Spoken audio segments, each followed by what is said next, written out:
comes down to in this season, what just a reflection of what are you being driven by? Because in the Bible it says, when Jesus, immediately after he was baptized, he was led, no, not led, but he was driven by the Holy Spirit into the wilderness. To what? To confront Satan. To put Satan on notice that, yeah, you may be the prince of the world, but I'm the king of everything, right? And I'm going to shut you down.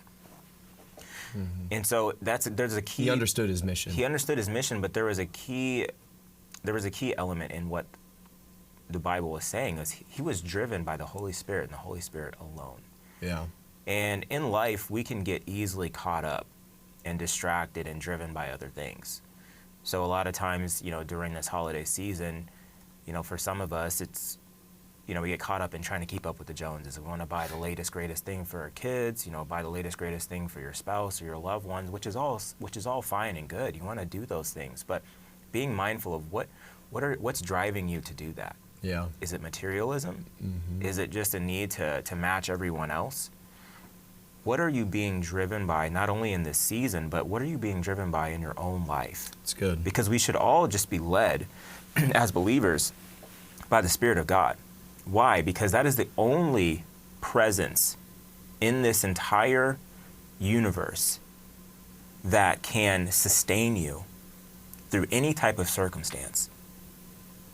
The Spirit of God is peace, the Spirit of God is love, the Spirit of God is victory, the Spirit of God is power.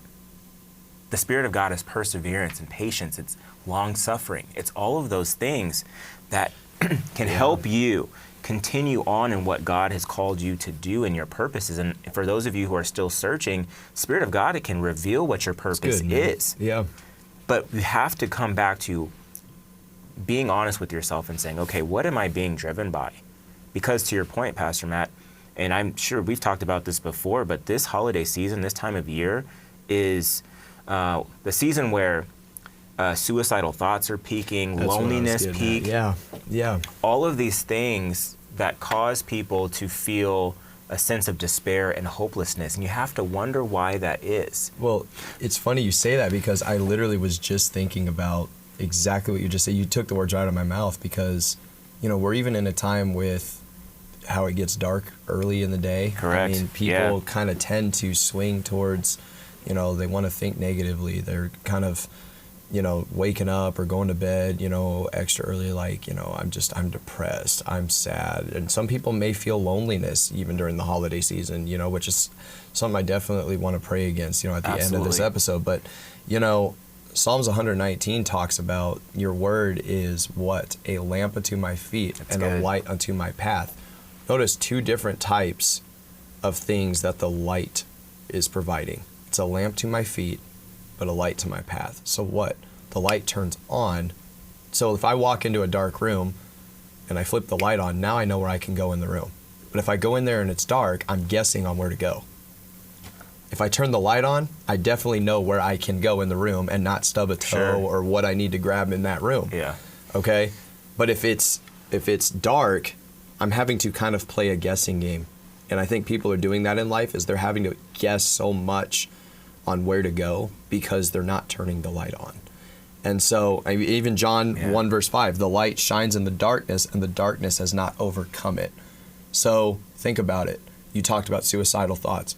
People tend around this time of the year, it's not nice outside, it's cold, it's snowy, it's windy. I mean, unless you live somewhere else. Although we've seen what God has been doing with the weather. So, I got to be careful in saying that even. But, for some people, it may be cold, snowy, windy, and etc. And it's dark early. And so some people tend, Anthony, to go towards the negative route. And I think they just need to turn their light on. And when you turn that light on, it's like God will show you the way. Because here's the thing. Let me get back to what I said earlier.